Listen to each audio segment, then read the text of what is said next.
Hello बेटा, welcome to M2L।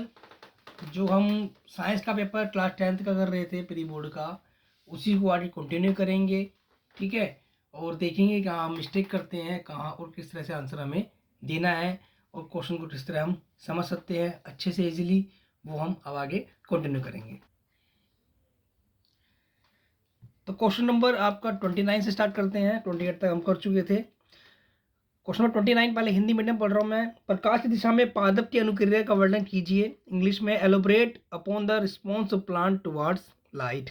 तो देखिए, जब प्लांट को हम लाइट में रखते हैं या सूरज रोशनी में खड़ा होता है प्लांट, तो सबसे ध्यान रखना है, उसके अंदर उसके अंदर एक हार्मोन प्रोड्यूस होता है जिसे बोलते हैं ऑक्सीजन बोलते हैं।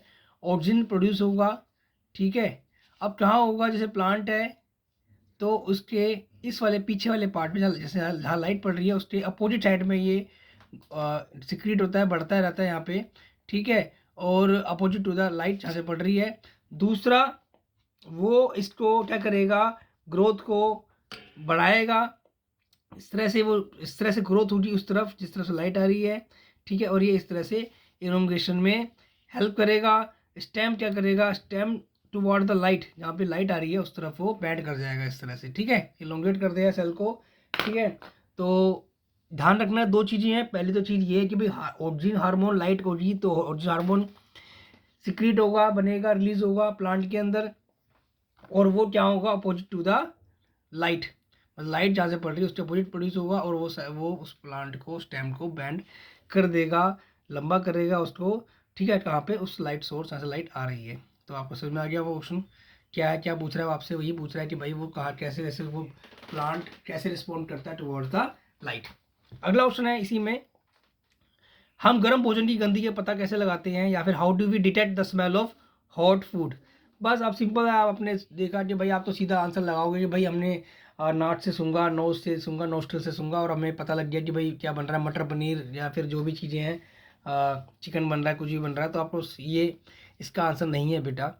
इसका आंसर सीधा ये होगा। आपको पता है जब हम बात करते हैं स्मेल की, तो हमारी जो नाक में, नोज़ में होते हैं ओल्फैक्टरी रिसेप्टर्स होते हैं, जो उसको क्या करते हैं, इंफॉर्मेशन को रिसीव करते हैं। ओल्फैक्टरी मतलब जो रिलेटेड टू आपका स्मेल। तो जैसे ही आपको पता है कि भाई आपका जो, इस तरह से आपको पता है जो न्यूरॉन होते हैं इस तरह से होते हैं। ठीक है। ये उसके बाद आपका जो इन्फॉर्मेशन होती है, यहाँ पे इन्फॉर्मेशन आती है, पहले सब इन्फॉर्मेशन मिलेगी इनको। ठीक है। डेंड्राइट को सिग्नल है, फिर वो कहाँ पे जाएगा, यहाँ से नर्व एंडिंग पे जाएगा, लास्ट में होता हुआ सेल बॉडी से होता हुआ कहाँ पहुँचेगा, नर्व एंडिंग पे जाएगा, फिर आगे ट्रांसफ़र हो जाएगा, नर्व इम्पल्स बन जाएगी, आगे ट्रांसफ़र हो जाएगा। तो ये सारा आपको न्यूरॉन के बारे में थोड़ा थोड़ा लिखना है कि भाई न्यूरॉन के इस पार्ट पे, डेंड्राइट पे आएगा, सेल बॉडी से होता हुआ नर्व इम्पल्स पहुँचेगा, नर्व एंडिंग पे पहुँचेगा, और वो इन्फॉर्मेशन आगे ब्रेन तक पहुँच जाएगी। ठीक है। और उसके फिर वहाँ से क्या होगा, देखो यहाँ जब आपको पता ही है, जब नर्व एंडिंग होती है तो यहाँ पे दूसरे नर्व न्यूरॉन से जुड़ा होता है, जिस इस जोड़ को, इस जो आपका जॉइनिंग है यहाँ पे, इसे हम जॉइनिंग को साइनस बोलते हैं। ठीक है। और यहाँ से न्यूरोट्रांसमीटर यहाँ से एंड से इस वाले पार्ट साइनस में जाते हैं, फिर वो दूसरे डेंड्राइट पे चले जाते हैं। यही आपको हल्का हल्का एक दो लाइन लिखनी है। ट्रांसमिट होती है इस तरह से इन्फॉर्मेशन आगे। ठीक, ये आपको इसके बारे में थोड़ा सा लिखना था। अगला ऑप्शन है आपका, हिंदी में पढ़ रहा हूँ, फर्स्ट क्वेश्चन, कि भाई पश्चिम दृश्य दर्पणों, जैसे पीछे देखा जाता है उन दर्पण मिरर की बात हो रही है, या फिर शेविंग दर्पणों में उपयोग किए जाने वाले दर्पण के एक प्रकारों का उल्लेख कीजिए। प्रत्येक प्रकरण में अपने उत्तर की पुष्टि के लिए दो कारण सूचीबद्ध कीजिए। ठीक है भाई। क्वेश्चन बोल रहा है, name the types of mirror used in rear view mirror and shaving mirror in the each of cases, justify your answer by listing two reasons. वो बोल रहा है कि भाई दो कितने प्रकार के, कितने टाइप के मिरर होते हैं, और उनके यूज क्या होते हैं, और यूज क्यों करते हैं, उनके रीजन आपको देने हैं।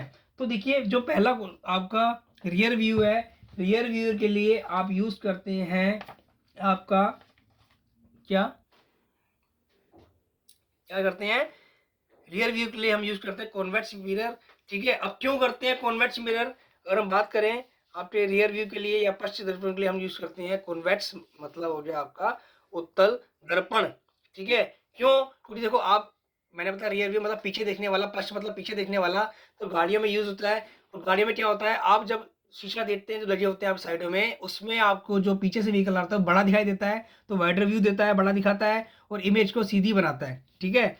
जो आपका उत्तल दर्पण है, कन्वेक्स मिरर है, वो वाइड व्यू देता है, बड़ा बना देता है इमेज को और सीधी बनाता है। ये इसका रीज़न है जो हम इसको यूज़ करते हैं रियर व्यू में। शेविंग दर्पणों में, शेविंग में यूज़ होता है आपका कॉनकेव मतलब अवतल दर्पण, ठीक है। वो क्या करता है कि भाई इमेज को सीधी ही बनाएगा, पहली बात तो जो आपका शेविंग मिरर है वो सीधी ही बनाता है इमेज को। दूसरा और क्या करता है, वो मैग्नीफाई कर देता है पूरा। भाई जो शेविंग है, जब जब हम शीशे में देखते हैं अपने आप को, तो आपको दिखता है पूरा हाईली मैग्नीफाइड होता है, अच्छे से आपको दिखाई देता है कि भाई कहाँ पे बाल रह गए हैं। अगर शेविंग बनवाते हैं आप, तो भाई कहाँ पे बाल रह गए, यहाँ बाल रह गए हैं, इस तरफ से यहाँ पे उस तरह चीज़ नहीं लगा, या फिर यहाँ मशीन से नहीं फिरी है। तो ये चीज़ें होती हैं, ये रीज़न है जस्टिफाई करने के इनके कि क्यों इनको यूज़ किया जाता है। अच्छा, इसी में क्वेश्चन दिया हुआ है एक आपका, किसी अवतल लेंस की फोकस दूरी 15 सेंटीमीटर दी हुई है, बीम को लेंस से कितनी दूरी पर रखें कि इसका प्रतिबिंब बीम का लेंस से 10 मीटर दूरी पर प्रतिबिंब बने, लेंस द्वारा प्राप्त आवर्धन परिकलित कीजिए। इंग्लिश में पढ़ लेते हैं एक बार। A concave lens has a focal length 15 centimeter. At what distance should be object from the lens be placed so that it forms an image of 10 centimeter from the lens? Calculate the magnification produced by the lens. तो start करते हैं question को। पहली बात तो ये आपका concave lens है, इसकी फोकल लेंथ माइनस में होती है, ठीक है। और ये आपकी बुक का ही एग्जाम्पल है, ध्यान रखने का। आपने अगर एग्जाम्पल किया हो अपनी बुक का NCERT 10.3, ये वही उठाया गया है, उसी क्वेश्चन पूरा दे दिया गया है आपको, ठीक है। और एक चीज़ आपको ध्यान रखनी है, जो कॉन्केव लेंस की जो भी आपकी इमेज बनती है वो पहले बनती है, ठीक है, इस तरह बनती है। तो आप वी को भी क्या लेंगे, माइनस में लेंगे, आपको जो -10 सेंटीमीटर दिया हुआ है। दूसरी बात, फार्मूला लगाएंगे, जो लेंस फार्मूला है वही आपको लगाना है, दूसरा फार्मूला आपको नहीं लगाना है, प्लस वाला फार्मूला नहीं लगाना है यहाँ पे। और जब आप 1/u निकालेंगे यहाँ पे 1/f माइनस 1/v हो जाएगा। और जब सोल्व करेंगे इसको, ये आपका -15 है और उसके बाद माइनस ये आपका -10 हो गया। उसके बाद से सोल्व करेंगे तो -1/u इज इक्वल टू निकल के आपका 1/30 आएगा। और जब आप सोल्व करोगे तो u आ गया -30, ठीक है। और u आपका माइनस में ही होता है हमेशा, 30 सेंटीमीटर आपका u आ गया। फिर आप उससे उसने m पूछा हुआ है, तो मैंने आपका जो m होता है उसका फार्मूला होता है v/u, ठीक है। v/u होता है, v आपका है -10 और u आपका -30।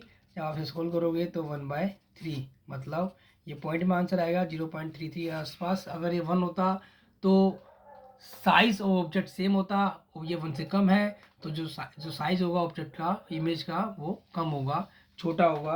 और इसे बोल सकते हैं आप कि भाई इमेज होगी, मतलब 1/3, 1/3 होगी इमेज, ठीक है। और दूसरी चीज़ ये बोल सकते हो कि भाई अगर एम पॉजिटिव में आया आपका, तो आपकी इमेज जो बनेगी, कॉन्केव लेंस जो बनाता है वो इरेक्ट और वर्चुअल इमेज बनाता है। तो वर्चुअल एंड इरेक्ट इमेज, ये आपको इस तरह से सोल्व करना होगा क्वेश्चन को, ठीक है। अब चलते हैं क्वेश्चन 31 पे। हम निकट दृष्टि दोष से उत्पन्न होने वाले दो संभावित कारण लिखिए, या उसने व्याख्या कीजिए कि ग्रह क्यों नहीं टिमटिमाते, ठीक है। इंग्लिश में write two possible reason due to the which near sightedness may arise, ठीक है। दूसरा, explain why the planet do not twinkle. तो इसका आंसर क्या होगा कि, तो मैंने इसके आंसर थोड़े थोड़े आपको हिंट यहाँ पे दिए हुए हैं। तो भाई होता क्यों है नियर साइटेडनेस, होता क्यों है excessive curvature of eye lens. अगर आई लेंस का कर्वेचर बढ़ जाएगा तो ये आपका नियर साइटेडनेस हो जाता है, नियर दृष्टि दोष हो जाता है। या फिर एलोंगेशन ऑफ आई बॉल, अगर इसे हम हिंदी में देखें तो हिंदी में होता है अभिनेत्र, जो हमारा लेंस होता है अभिनेत्र लेंस, आई लेंस को अभिनेत्र लेंस बोलते हैं, उसकी वक्रता अधिक हो जाती है, कर्वेचर मतलब वक्रता अधिक हो जाती है, ज़्यादा हो जाती है। और दूसरा, नेत्र गोलक का, आई बॉल का हमारा लंबा होना, ठीक है। और भाई अगर बात करें कि प्लैनेट्स जो डू ट्विंकल जो नहीं करते हैं, पहली बात तो वो बहुत पास होते हैं। और दूसरा बात क्या है भाई कि वो बहुत सारे एक क्लस्टर ऑफ पॉइंट सोर्सेज की तरह काम करते हैं, सारे सारे क्या आपके प्लैनेट्स। और उसमें क्या होता है, बहुत ज़्यादा जो रिपीटेड, बहुत ज़्यादा हमारी आंखों में जब लाइट पहुंचती है तो वहाँ पे उसका पूरा पूरा एवरेज जो उसका इफेक्ट होता है वो नलीफाई हो जाता है, जीरो जाता है, इसलिए हमें वो टिमटिमाते हुए नज़र नहीं आते हैं। और अगर हम हिंदी में बात करें तो भाई तारों की अपेक्षा जो पृथ्वी के काफ़ी नज़दीक है, ठीक है, कौन, ग्रह हमारे। और वो जो प्रकाश का बड़ा स्रोत माना जाता है, अगर हम बात करें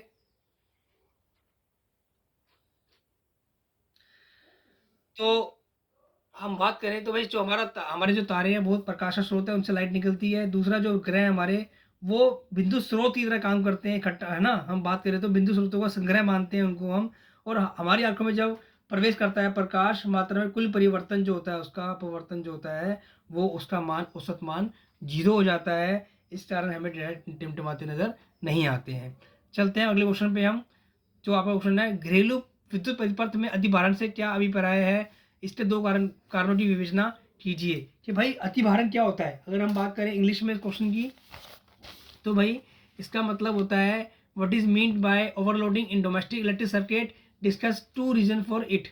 मतलब ओवरलोडिंग क्यों होती है और इसके रीजन क्या क्या होते हैं वो आपको बताने हैं। तो भाई ओवरलोडिंग कब, अतिभारण कब होगा? जब एक ही आप स्विच से 4-5 इंस्ट्रूमेंट इक्विपमेंट्स इलेक्ट्रिक अप्लायंसेस को जोड़ देंगे तो क्या होगा, उस पर अतिभारण, मतलब जो वो विद्युत धारा को, इलेक्ट्रिक करंट को निकाल सकता है उस सॉकेट से, वो ज़्यादा निकलेगी। भाई आपने क्या करते हैं, आपने देखा हो मल्टीपल कर देते हैं। अभी एक सॉकेट है, उसे मल्टीपल आपने सॉकेट लगा दिया, फिर आपने 4-5 चीज़ें अप्लाई, आप उससे गीज़र भी चला रहे हैं, आप उससे आप फ्रिज भी चला रहे हैं, उससे आप अपना जैसे बोल सकते हैं कि अपना हीटर भी चला रहे हैं, तो उससे क्या होता है, वो ओवरलोडिंग जाती है। भाई उस सबकी अपनी क्या है, एक लिमिट होती है, उस पर लिखा होता है 5 एम्पेयर 10 एम्पेयर। तो अगर आप ज़्यादा ड्रॉ करेंगे, विद्युत धारा को ज़्यादा यूज़ करेंगे, ज़्यादा विद्युत धारा ये लेंगे उससे, तो क्या हो जाता है, उस पर ओवरलोडिंग हो जाती है। अब इससे क्या होता है, कारण क्या होते हैं, सडन स्पाइक इन वोल्टेज, या तो वोल्टेज बढ़ जाए, एकदम से वोल्टेज ज़्यादा आ जाए। जैसे पहले आप देखते थे गांव में जाओगे आप, तो बल्ब ज़्यादा कभी तेज़ हो जाता है, कभी धीरे हो जाता है, तो उसे बोलते हैं वोल्टेज बढ़ गई है, उससे ओवरलोडिंग बोलते हैं। दूसरा, connected to many appliances to a socket, अगर आपने बहुत सारे अप्लायंसेस को, इक्विपमेंट्स, जो इलेक्ट्रिकल जो चीज़ें हैं, विद्युत, है ना, उनको जोड़ दिया है आपस में एक ही सॉकेट से, तो भी ओवरलोडिंग हो जाती है। और इसका मतलब क्या होता है, मैं बता रहा हूँ, current flow in a circuit becomes more than capacity of component of the resist to the current. मतलब आपने उसकी कैपेसिटी, क्षमता से अधिक अगर आपने करंट लिया, विद्युत धारा ली है, यूज़ कर रहे हैं आप, तो वो क्या होता है, उस कंपोनेंट से क्या होता है, उसमें क्या होता है, अधिभारण हो जाता है। ठीक है। अगला क्वेश्चन क्या है आपका, परितंत्र क्या होता है, इसके दो प्रमुख घटक कौन से होते हैं, कौन कौन से हैं? तो भाई इंग्लिश में पढ़ते हैं, what is ecosystem, right two of its main components. तो भाई पहली बात, आपका जो परितंत्र होता है, इकोसिस्टम होता है, जो क्या होता है आपका, इट इज इंटरेक्टिंग या फिर इंटररिलेशनशिप बिटवीन आपका लिविंग और non living organism, non living और जो आपके नॉन लिविंग थिंग्स होती हैं, लिविंग नॉन लिविंग, उनके बीच में एक इंटर रिलेशनशिप होता है, वो आपस में इंटरेक्ट करते हैं। ठीक है। तो उससे क्या बनता है, आपका इकोसिस्टम वो बन जाता है। तो उसमें दो तरह के कंपोनेंट कौन से होते हैं, बायोटिक, एबायोटिक। ठीक है। बायोटिक जिसमें लिविंग क्रिएचर्स आते हैं सारे, और एबायोटिक में वैसे आपका रेनफॉल, वाटर और सॉइल, ये सारे आपके इसमें आते हैं, मेन कंपोनेंट्स में प्रमुख घटक हैं इसके। ठीक है। आप हिंदी में बोलेंगे तो इसका हो जाएगा जैविक, अजैविक। और जैविक में आपके सारे जितने भी आपके जीवित है चीज़ें, जानवर वानवर पेड़ पौधे सब आ जाएंगे। अजैविक में आपके आ जाएंगे तापमान, मिट्टी और आपका बारिश, ये सारे आ आपके इसमें अजैविक में आ जाएंगे। अगला क्वेश्चन है कि हम तालाबों और झीलों की सफाई नहीं करते हैं, परंतु जल जीवशाला की नियमित सफाई करने की आवश्यकता क्यों पड़ती है? We don't clean ponds and lakes, but why an aquarium needs to be clean regularly. भाई पहली बात, जो आपका तालाब है, झील है, वो एक नेचुरल वाटर बॉडी सिस्टम है, वहाँ पर वो नेचुरल है, प्राकृतिक बना है, तो उसकी सफाई ऑटोमेटिक होती रहती है, क्लीन होता रहता है ऑटोमेटिक वो अपने आप। दूसरा, वहाँ पर बहुत सारे डिकम्पोजर्स भी हैं, मतलब आपका अपघटक भी हैं, जो अगर फिश मर जाती हैं या कुछ और भी चीज़ें होती हैं, साथ साथ उनको ख़त्म करते रहते हैं, उसी में वो उनको मिक्स करते रहते हैं। लेकिन जो एक्वेरियम होता है आपका, जो जल जीवशाला होती है आपकी, उसमें डिकम्पोजर्स अपघटक नहीं होते हैं, और उसमें ऑटोमेटिक सफाई नहीं होती है, हमें ही करनी पड़ती है। मतलब अगर आपने एक्वेरियम लगा रखा है तो आपको ही सफाई करनी पड़ेगी, और उसमें डिकम्पोजर्स नहीं है, क्योंकि हर किसी की एक लाइफ स्पान है, सबकी एक उम्र एक फिक्स है। तो उसके बाद वो, अगर वो वहीं उसमें एक्वेरियम में मर जाएगी कोई मछली, तो आपको सफाई करनी पड़ेगी, क्योंकि वो पूरे ही तालाब को गंदा, मतलब उस पूरे एक्वेरियम खराब कर देगी। इसका मतलब वो कहावत नहीं है कि ये तालाब, एक मछली पूरे तालाब को गंदा कर देती है, लेकिन ये कहावत यहाँ पे फिट बैठ रही है कि जो एक्वेरियम है, अगर उसको साफ नहीं करेंगे तो वो नेचुरली क्लीन, प्राकृतिक ढंग से नहीं होता है, उसे आपको साफ करना ही पड़ेगा। ठीक है। आई होप आपको क्वेश्चन आंसर समझ में आए होंगे। और कुछ मैंने इसमें लिखे भी हुए हैं आंसर्स टू कुछ पॉइंट से बना के, अगर आप इनको समझ सकते हैं तो इससे भी समझ सकते हैं आप। बाकी आई होप आपने जब मैंने जस्टिफाई किया वो क्वेश्चन आंसर के साथ। बाकी जो सेक्शन डी है वो मुझे नेक्स्ट बनाना पड़ेगा, ठीक है, क्योंकि वो इसमें पूरा नहीं हो पाएगा, और वो ही सबसे ज़्यादा इंपॉर्टेंट सेक्शन डी और सेक्शन ई वाला आपका बहुत ज़्यादा इंपॉर्टेंट पोर्शन है। मैं चाहता हूँ उसको अलग से कवर करूँ। तो बस इसी उम्मीद के साथ कि आप तैयारी कर रहे होंगे अच्छे से, और आप लगे रहिए, 2 महीने का खेल है, और ऑल द बेस्ट।